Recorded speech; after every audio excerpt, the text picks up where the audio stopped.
Intel stock? Is it a good value stock or a value trap? At a price of $36.31 with a PE ratio of 7.79 and dividend of about 4.02%. Intel is rated as a buy from 23 analysts out of 36 on Yahoo Finance. Average target price for Intel is $48.33. It seems there's no reason to miss out on this one. After all, it provides a nice 36 cents per share dividends in a quarter and has a 33% upside according to average target price. But if we just zoom out a little bit, we can see that if you are a long-term investor of Intel and you bought the stock at August 4th, 2017, exactly 5 years ago at $36.20, you make zero return on your investment. Which worse is that if you bought after that time, you're losing money right now.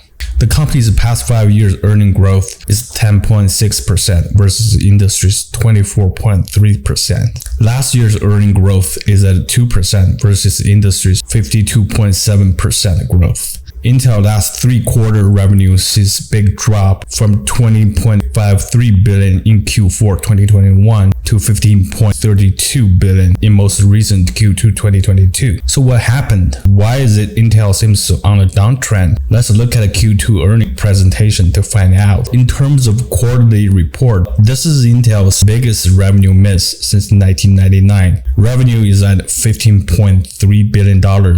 Down 17% year over year, $2.7 billion below April outlook, 44.8% gross margin, down 15%, and 6.2% below April outlook. Earning per share is at 29 cents per share, down 79% year over year, and 41 cents below April outlook. I think it's not an exaggeration that if we say this is a total disaster for Intel. Intel states 3 factors that contribute to its challenging quarter: a weak macro environment by inflation, higher interest rate, and a war in Ukraine, OEM larger than expected inventory reduction, and COVID-driven demand reduction and supply chain issue. Also, company mentioned its execution problem, and I will talk about it later. Client Computer Group CCG down 25% at $7.7 billion.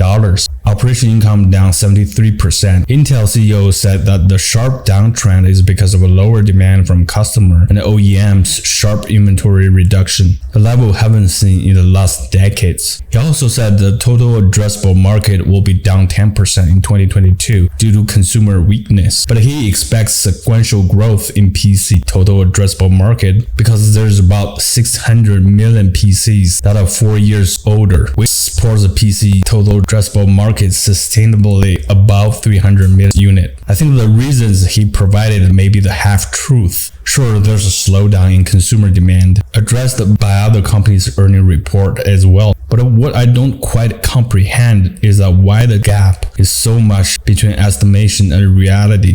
Did the company not see this coming at all? Also, it'll be interesting to see AMD's Q2 report on coming Tuesday and to see how macro market affect AMD. If AMD is growing or down a little bit, but not much, we can conclude that there's more than just the market contributed the sharp drop.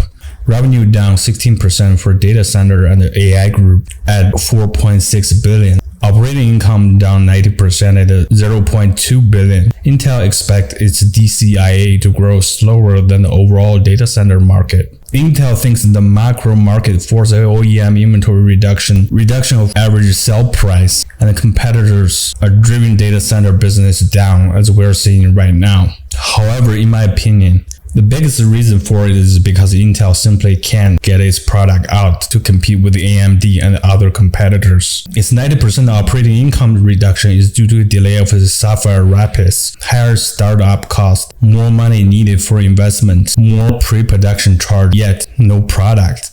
Company encountered some reservation inventory issues on Sapphire Rapids, and the quality of the Sapphire Rapids did not meet the expectation, contributed to delay.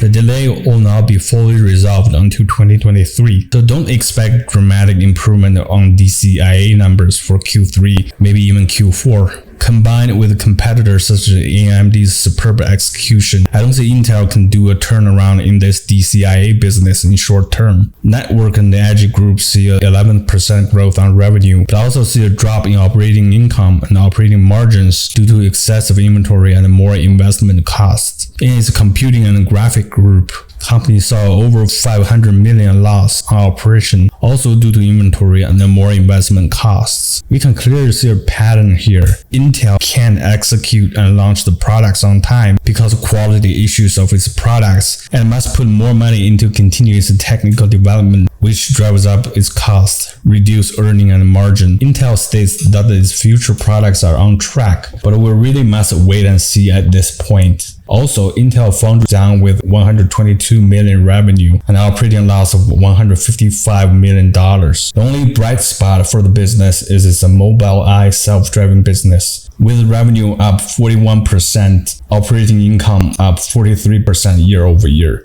Across the board, Intel has adjusted down its forecast for both Q3 and full year 2022. For Q3 outlook, Intel expects 15 to 16 billion revenue, down 12 to 17% year over year. Gross margin at 46.5%, down 11.8%, and 35 cents earning per share, down 76% year over year. Full year 2022, Intel expects 65 billion to 68 billion dollars revenue, down 9 to 13% year over year. 49% gross margin, down 9.1% year over year, and the $2.3 earning per share, down 57% year over year. Two good news from its earnings are Intel acquired new customer MediaTek, a fabless semiconductor designers from Taiwan, for its foundry business. Also, the CHIP Act expected to sign into law, which will benefit Intel in the future. But according to its CFO, we have yet to have knowledge that benefits from tax reduction or direct cash payment or both. I want to point out that TSMC close to finish building a 5nm foundries in Arizona, so Intel will not be the only one benefit from this act. We can't expect this act alone to save Intel. If at this point you're still thinking to hold this stock, maybe you believe the company will do a turnaround in 3 years and start going to fivefold as Intel CEO promised. But so far, to me, Intel's one execution miss after another.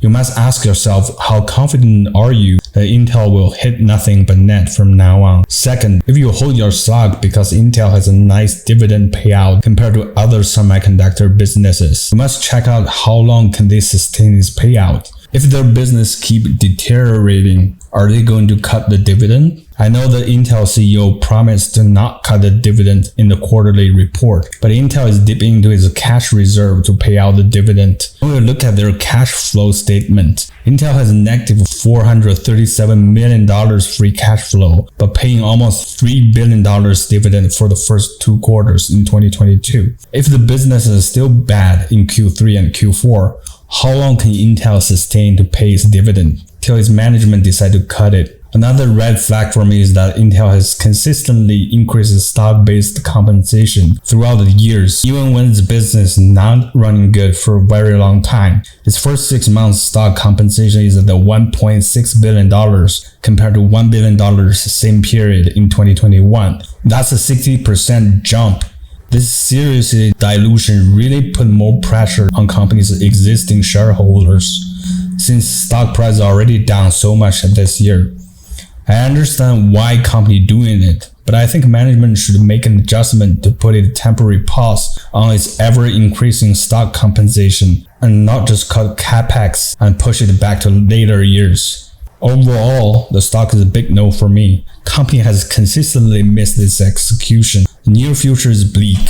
Some would argue Intel would turn around quickly because the CHIP Act and it takes time to make changes. I'll take that as a grain of salt, because as I said before, Intel's competitors benefit from this act as well, and it seems to me that the existing execution problems are from Intel teams, which require Intel to make big bold changes. I don't want to put my money into the stock and hope management doing those things they're supposed to do. Matter of fact is, there's a way better stock out there than Intel, which also pay a nice dividend. And as always, please do your research before you make your decision, and I will see you next time.